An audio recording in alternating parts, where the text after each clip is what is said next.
Dernièrement, mesdames et messieurs, le Conseil des ministres a adopté un rapport relatif à la reprise des concours d'accès à la fonction publique entachés de fraude et annulés en octobre 2015. Ces concours, il faut le dire, le Conseil a décidé de la reprise de ces 10 concours en les alignant sur ceux de 2016. Parlons-en dans l'édito du jour avec notre éditorialiste Ismaël Ouedraogo. Bonjour et bienvenue. Bonjour Alida, bonjour à tous. Alors, avec ce jumelage de ces concours, peut-on empêcher réellement la question de la fraude lors de ces concours-là? La fraude, on pourrait l'éviter si éventuellement des mesures adéquates étaient prises sur l'échelon de l'organisation même des concours à tous les niveaux. Alors je le dis pourquoi? Parce que pendant longtemps, le Burkina Faso a été confronté à une difficulté réelle. C'est le fait qu'il y avait des particuliers, des personnes externes au ministère de la fonction publique qui avaient en charge donc la rédaction des concours, et c'était à eux que revenait la responsabilité donc de rédiger les différents concours, notamment les sujets. Et conséquence, il y en a qui les ventilaient, qui les vendaient donc contre rémunération. Fort heureusement qu'on a tenté, je dis bien tenté, de démanteler une bonne partie du réseau, parce que ce qui nous est revenu après, c'est qu'il y a eu des concours qui n'ont pas officiellement été annulés, même si à la dernière minute on s'est rendu compte qu'on était confronté à beaucoup de difficultés. Et l'une des difficultés majeures, c'était le fait que vous avez une seule personne qui a pratiquement 20 sur 20 dans toutes les matières. On s'est dit, il peut être super intelligent, il peut avoir toutes les connaissances du monde, mais quand même, ça donne à réfléchir, parce que vous avez également une seule personne qui peut tomber dans une logique de réussite incompréhensible, parce que la seule personne va réussir à 7 ou 8 concours, et au même moment, vous avez des candidats qui sont en train de chercher ne serait-ce qu'un seul concours en termes de réussite sociale. Ce n'est pas exclu que celui qui aura passé pratiquement toute l'année à bosser puisse réussir à 2 ou 3 concours en même temps, mais il y a quand même des faits qui ont été suffisamment gravement relevés au niveau des examinateurs ou encore des correcteurs. C'est le fait que il y en a, quand on prend un certain nombre de concours, dans toutes les matières, dans tous les sujets, ils ont pratiquement 100% de notes. Ça veut dire que il faut examiner, voir, et il n'y a pas de logique en fait. Parce que finalement, on s'est rendu compte qu'il y a des sujets qui ont été vendus. Vous avez vu qu'il y a des personnes qui ont été interpellées, il y en a qui ont été jugées, condamnées. C'est peut-être un début de solutionnement, mais la fraude, ça va être assez difficile à relever. Le gouvernement, dans le dernier Conseil des ministres, a fait cas notamment de 12 sur 90 concours qui ont été organisés en 2015. Il y a également le fait qu'il y a 787 postes sur 9773 ouverts qui ont connu de sérieuses difficultés. Alors, beaucoup de gens se posent la question de savoir est-ce qu'on va réorganiser les concours là rapidement? Ce n'est pas possible parce qu'il y a la formation qu'il faut tenir, qu'il faut prendre en compte. Il y aura donc un chevauchement parce que une réalité est là. Il y a beaucoup d'écoles dans lesquelles la formation a commencé tardivement. Il faut qu'on arrive à respecter le temps de formation, les délais pour pouvoir mettre à la disposition de l'État burkinabé les lauréats de ces différents concours. Et puis un autre élément majeur, c'est le fait que quand vous discutez en off, je dis bien en off, ce n'est pas une information officielle. Quand vous discutez en offre avec certaines personnes, notamment du ministère de la fonction publique du travail et de la sécurité sociale, on vous dit tout simplement que on connaît également l'administration parce que on recrute pour faire plaisir aux gens, mais il y a des postes dans lesquels on recrute, on n'a même pas de bureau pour accueillir les travailleurs. C'est une Vous, question qu'il faut oui, prendre en naturellement compte. trouver une solution parce que vous avez des fonctionnaires qu'on affecte, ils vont taper 1 an, 2 ou 3 ans à Ouagadougou, ils n'arrivent même pas à rejoindre leur poste parce qu'ils n'ont pas de lieu de travail, parce qu'ils n'ont pas de bureau, parce qu'il y a une surpopulation au niveau des travailleurs dans l'administration. Conséquence, on recrute pour faire plaisir parce qu'on se dit si nous on ne recrute pas en tant que gouvernement, les jeunes vont nous tomber à bras raccourcis dessus. Donc, conséquence, on veut satisfaire. Mais vous prenez également un autre aspect important, c'est au niveau du ministère par exemple de la santé. L'autre difficulté majeure, c'est que vous avez beaucoup de spécialistes qui sont à Ouaga et à Bobo, et vous allez à l'intérieur du pays, il n'y a personne. C'est le cas par exemple des accoucheuses ou encore des sages-femmes qui sont mal déployées sur le terrain, ou encore des enseignants. Dans une école à Ouagadougou, vous avez 3 ou 4 enseignants, et dans certaines localités, il n'y a même pas d'enseignants. Et les mêmes se demandent toujours, il faut recruter, recruter, recruter. Est-ce qu'on va continuer indéfiniment à recruter alors qu'on a un surplus qu'on n'arrive pas à bien déployer sur le terrain? Là, c'est un gros point d'interrogation. Le point d'interrogation est donc posé, Monsieur Ouedraogo. La question aussi qu'on se pose, c'est de savoir si ce jumelage est dû au contexte économique de notre pays. Le contexte économique y est pour beaucoup parce que vous rappelez-vous que le gouvernement de la transition en son temps avait soulevé le fait qu'il était un impératif de réorganiser les concours, mais il fallait les réorganiser en restant dans les délais. Malheureusement, si on devait réorganiser le concours, on ne serait pas dans les délais. Et puis, côté financier, ça allait être assez dur à porter. Vous savez qu'ils ont été confrontés à des difficultés à n'en pas finir. notamment l'histoire du RSP. Ensuite, il y a eu également des manifestations. Vous rappelez-vous que le pays, à un moment donné, était totalement cloué, hein, pratiquement avec les transporteurs, les grèves à répétition à n'en pas fini, la Sonabel qui n'arrivait plus à fournir l'électricité, le pays était grippé.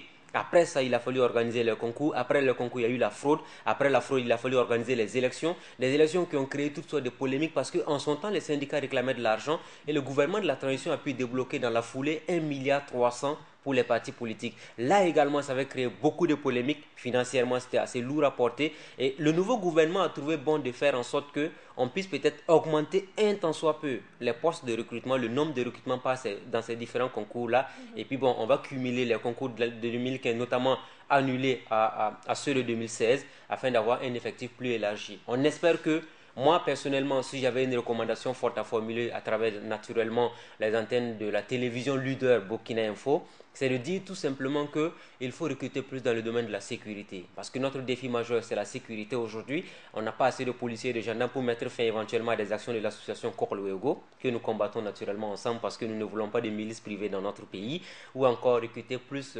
d'enseignants pour mieux les redéployer sur le terrain et construire plus d'écoles pour éviter que les enfants prennent cours sous des paillotes. D'accord.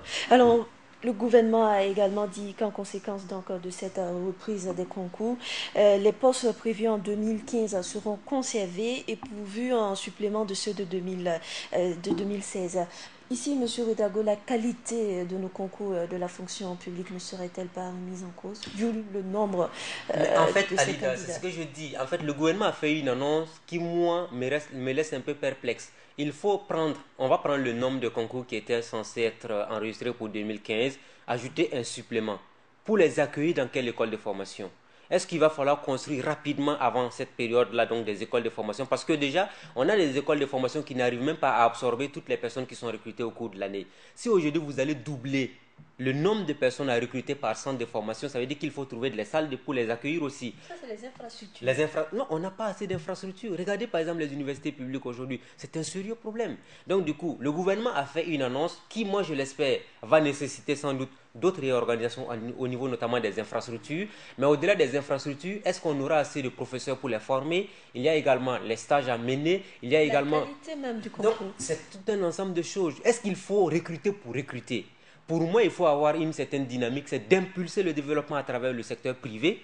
Si le secteur privé, qui est le moteur de la croissance dans un pays comme le Burkina Faso, continue d'employer des milliers et des milliers de personnes avec notamment un stimulant qu'on va actionner au niveau du gouvernement, ce serait la bonne alternative qu'on puisse avoir. Mais si vous voulez indéfiniment recruter au niveau de la fonction publique pour contenter les jeunes, pour dire, parce que malheureusement, il y en a qui bossent, qui pensent que l'alternative seule qui leur reste, c'est le concours de la fonction publique. Conséquence, vous avez 400, 500 000 dossiers par an.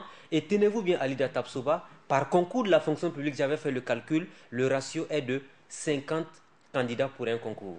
C'est à peine si vous n'êtes pas appelé à être un crack. D'accord.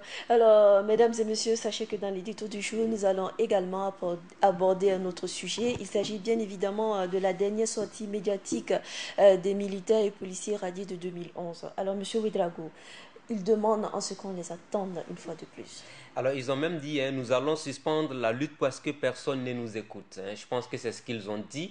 Vous savez, c'est une situation délicate, la situation des militaires et des policiers radiés. Pendant longtemps, on a dit, en 2011, ils ont été des milliers de Burkinabés qui ont été victimes de la furie de ces militaires ou des policiers radiés. Il y en a qui ont dit nous avons été injustement radiés parce que à un moment donné c'était des règlements de compte avec les supérieurs hiérarchiques parce que quand vous êtes indiscipliné dans une entreprise ou dans un service, quand vous avez un mauvais comportement, on cherche une occasion pour vous abattre entre guillemets. Cela veut dire que il y en a qui ont promis, qui nous ont dit clairement oui, ils ont été radiés parce que tout simplement ils n'étaient pas en odeur de sainteté avec leurs supérieurs hiérarchiques. Il y en a qui ont été victimes d'erreurs.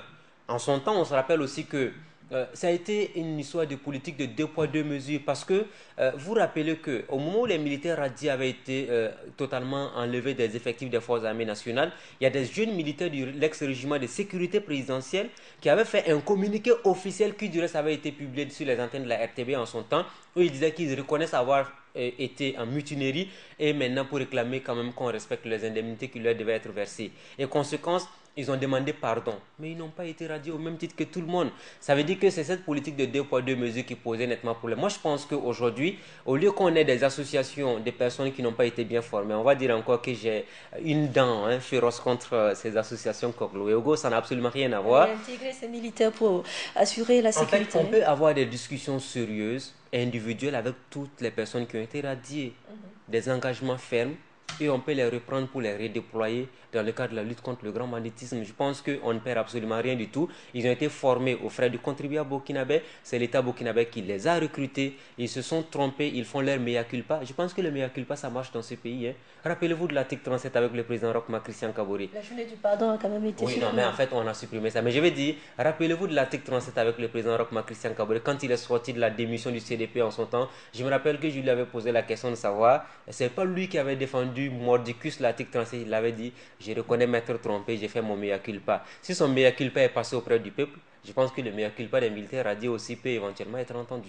Une obligation aujourd'hui pour le gouvernement en place? Pas une obligation, mais c'est une nécessité, je me dirais, parce que si on les prend, ils peuvent véritablement contribuer à la lutte contre l'insécurité. Il y va de la santé de tous. Parce que si vous les laissez indéfiniment se débattre comme des beaux diables, on ne sait pas ce qu'ils nous réservent, même si on les invite à être des gens responsables et à éviter d'être des négations pour la stabilité du pays.